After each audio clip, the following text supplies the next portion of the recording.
팁톡 팁톡 팁톡 팁톡 TIP 팁톡. K문화가 세계적인 주목을 받고 있는 요즘입니다. 그런데 오히려 문화 자체를 좀 깊게 오롯이 다루는 미디어 매체는 점점 사라지는 것 같아요. 기생충, 오징어 게임, BTS 상 받을 때만 그냥 잠깐 시사 프로그램에서 주목하고요. 그래서 오늘 이 시간에는 좀 문화에 대한 이야기 깊게 나눠보려고 해요. 문화로만 세상을 좀 읽어보려고 하는데요. 최근 문화로 읽는 세상이라는 책을 내신 김원식 평론가 화상으로 모셨습니다. 평론가님 안녕하세요. 예, 안녕하세요. 문화로 읽는 세상이라는 책을 내셨어요. 세상을 네. 보는 렌즈가 여러 개 있겠죠. 정치로도 보고 경제로도 보고. 그런데 문화라는 렌즈로 세상을 본다. 이건 어떤 의미일까요? 사실 흔히 우리가 정치, 경제, 사회, 문화 이렇게 얘기를 하잖아요. 네. 그래서 문화가 항상 꼴찌예요. 맞아요. 정경사문. 저희도 그렇게 네. 얘기해요. 무슨 뭐 특집을 하게 되면 항상 정치, 경제, 사회에서 꼴찌가 이제 문화인데 저는 맞아요. 문화가 제일 중요하고 그 음. 문화에 따라서 정치, 경제, 사회가 이루어져야 바람직하지 않나 이렇게 평소에 생각을 하고 있었거든요. 네. 문화가 오히려 다른 영역들을 좀 이끌어가는 사회가 오히려 네. 좀 더 선진적인 거 아니냐 그런 말씀이신 거죠? 예를 들면은 지금 뭐 2030 세대를 이제 정치인들이 잡으려고 굉장히 노력을 하시잖아요.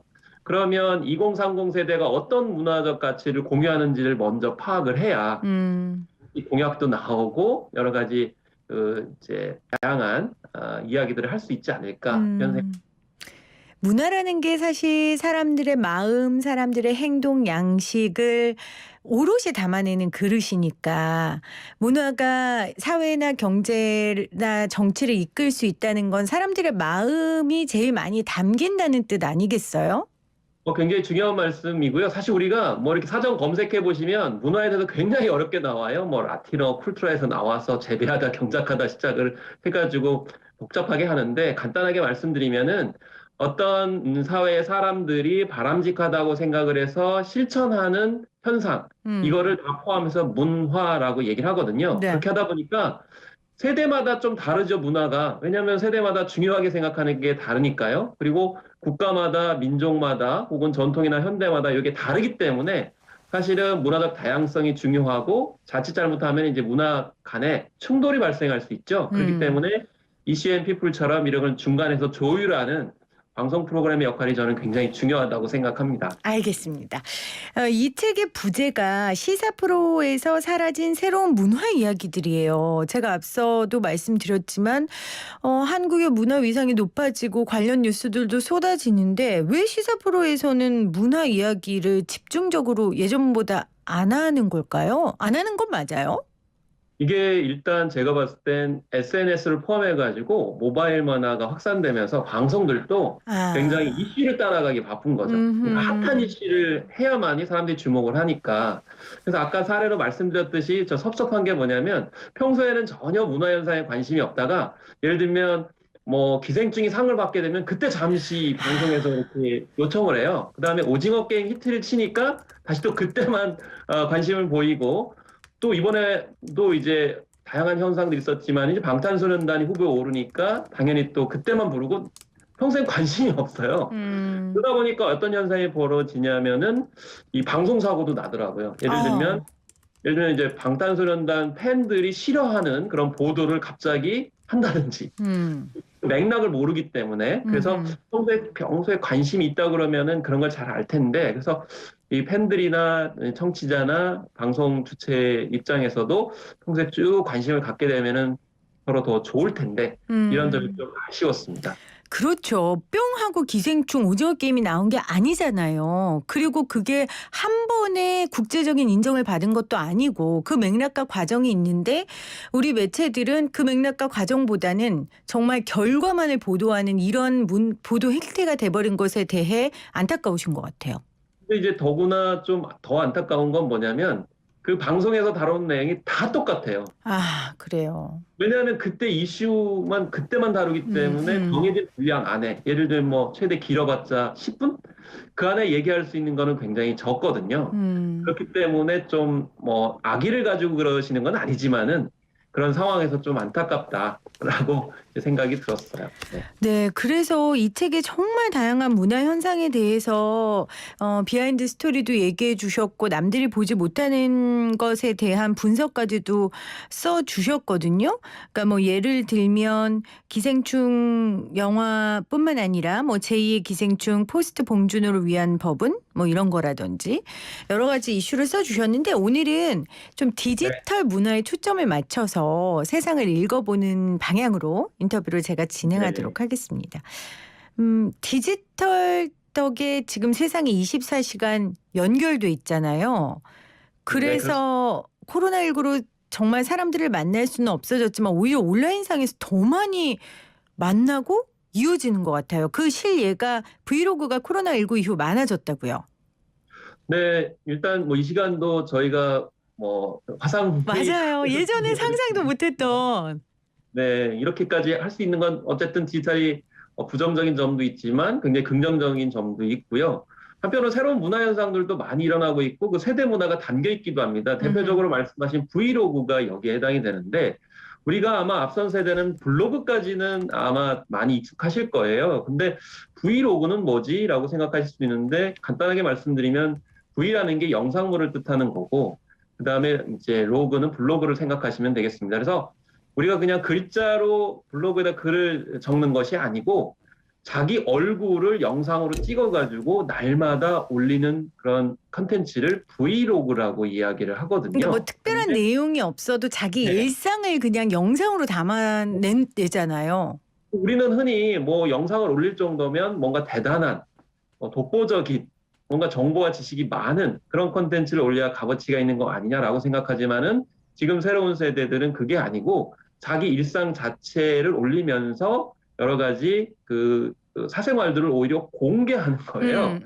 그 와중에서 오히려 공감을 더 많이 느끼게 되는 것이고 특히나 이 옆에 마치 같은 공간에 사람이 있는 것처럼 그렇게 하면서 외로움을 덜 또 타는 그런 또 시대의 다른 면모들이 이런 브이로그에 결합되어 있다라고 볼 수가 있겠고 한 가지 얘가 지금 비대면으로 학교를 못 가잖아요.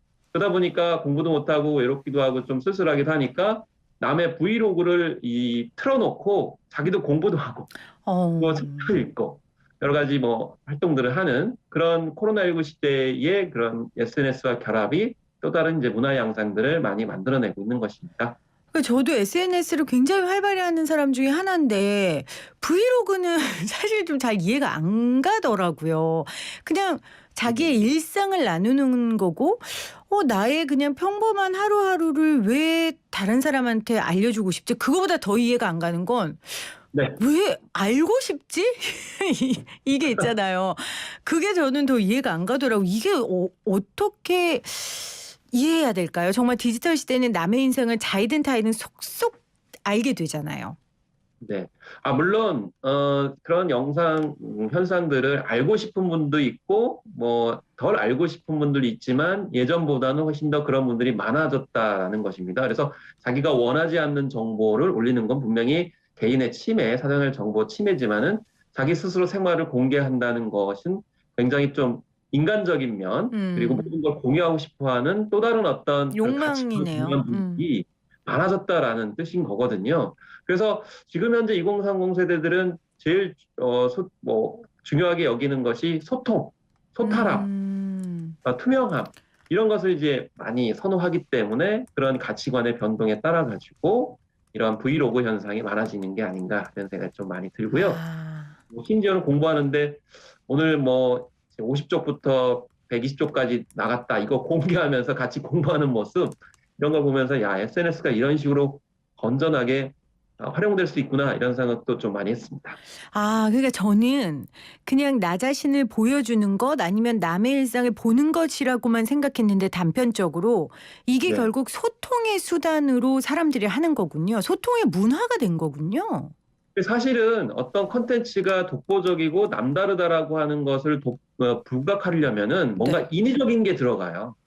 사실 우리가 유튜브만 해도 많은 영상들을 올리지만은 사실 편집된 거고 어떤 특정 한 면을 부각을 하는 거잖아요.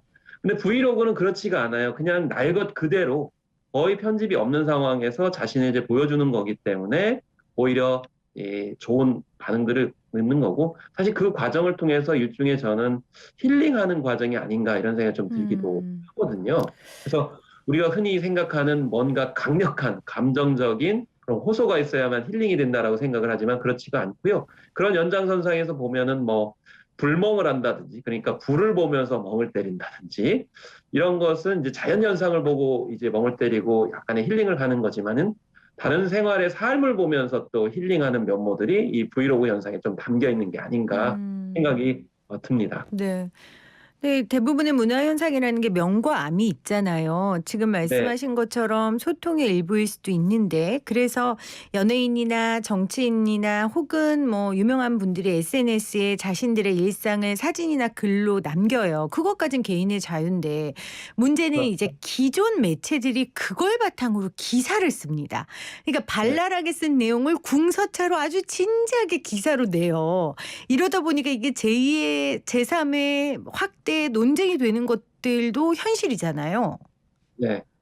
그렇습니다. 그래서 아까 브이로그의 특징이 날 것 그대로 누군가 개입하지 않고 보여주는 건데, 오히려 기존 매체에서는 그것을 지금 파악하지 못하고 있는 거죠. 그래서 예전에 아. 이 스타였던 설리 씨가 굉장히 불행한 일을 당했는데, 음. 자기 자신은 그냥 SNS에 뭐 자기 일상을 올렸거든요.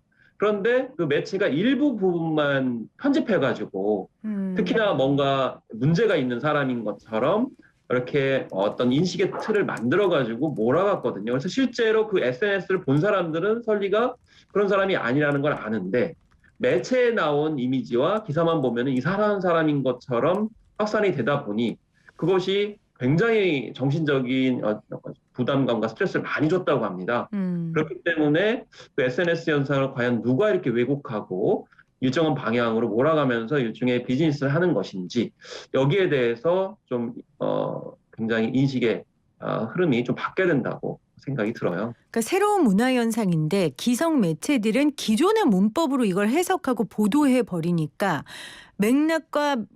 내용이 잘리고 전혀 본질이 아닌 네. 왜곡 현상으로 이어지는 거군요. 그렇습니다. 그래서 아무런 의미나 이런 게 아니고 그냥 일상을 보여주는 것에서 굉장히 공유감과 연대 이런 감정을 느끼는 건데, 음. 저건 분명히 무슨 의도가 이유가 있을 있을 거야. 거야.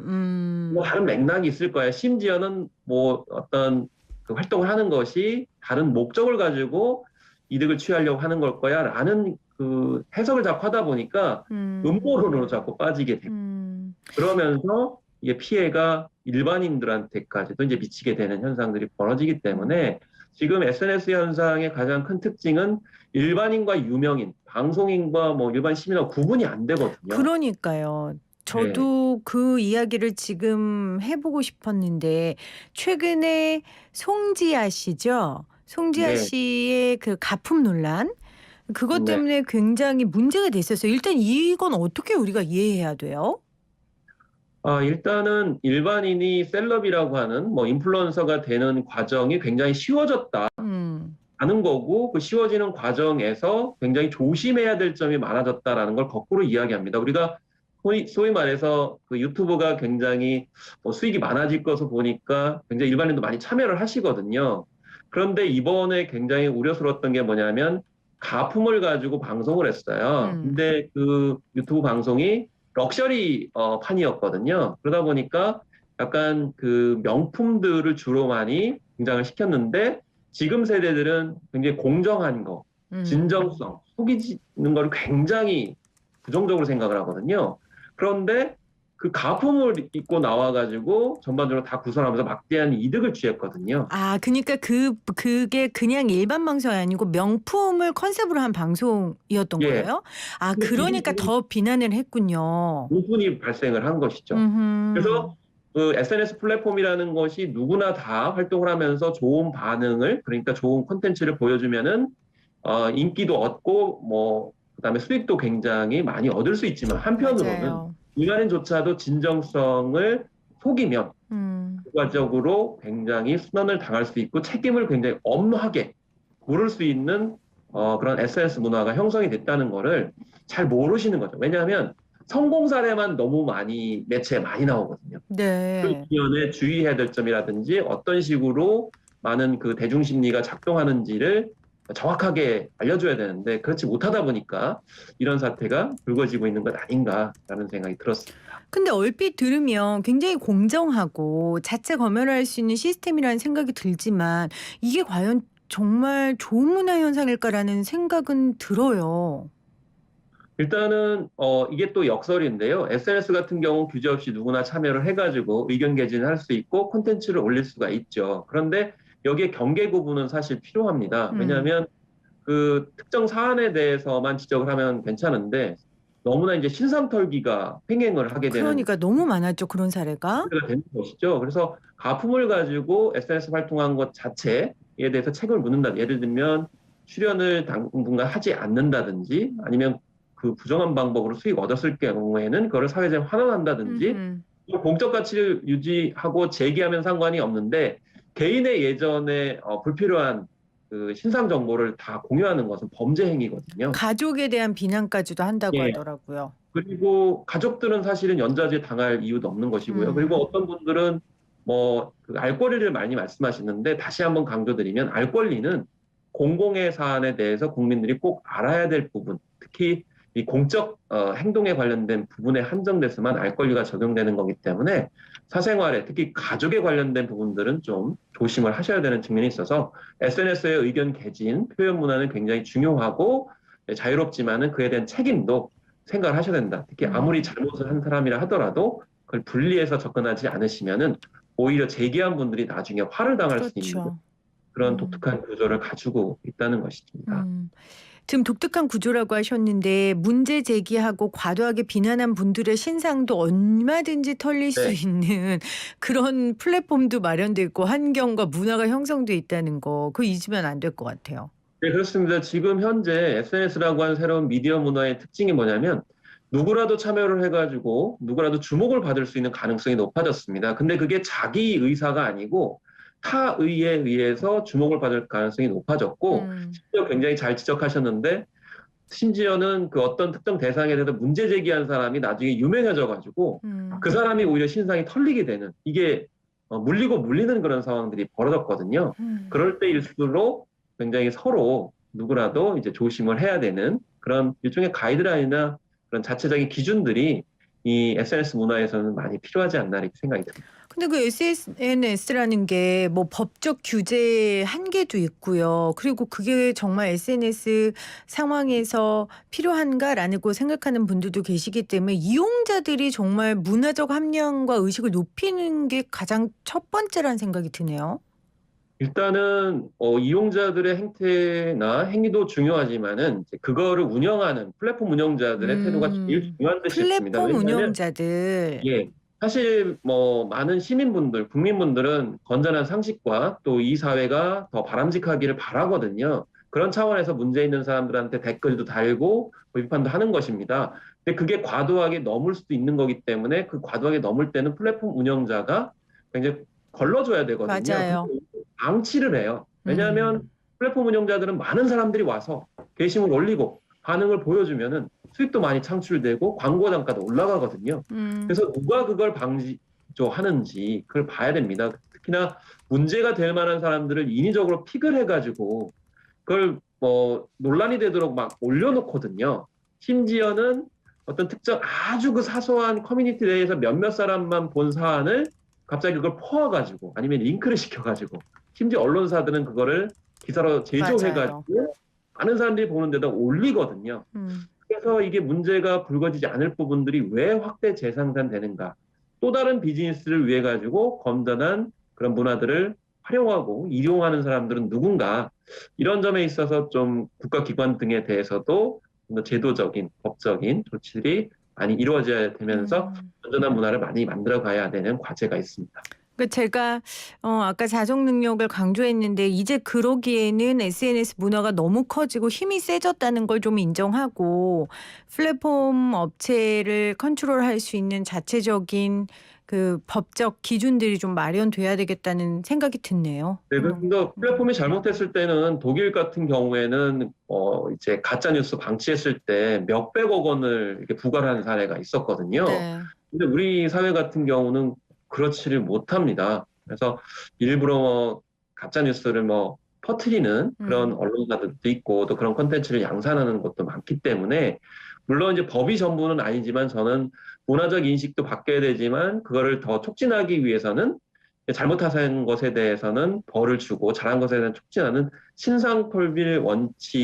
필벌 원칙이 문화와 같이 가야 된다고 생각을 하거든요. 네. 그래서 따로 분리되는 문제가 아니기 때문에 그래서 인터넷이 SNS가 우리가 어떻게 가야 되느냐라는 문화적 인식이 그걸 공유하고 거기에 따라서 인식이 확립이 되면은 그에 따른 그거 문화적으로 굉장히 개선돼야 되지 않느냐라고 하면 그 뒤에 과징금을 어떻게 할 것인지 또 현재 플랫폼 운영이 어떻게 돼 있는지에 대해 제도적으로 어떻게 보완할 것인지 이렇게 수순으로 가야 맞지 않을까 이렇게 생각이 들어서 네. 정책적 방향으로 가야 되지 않을까 싶습니다.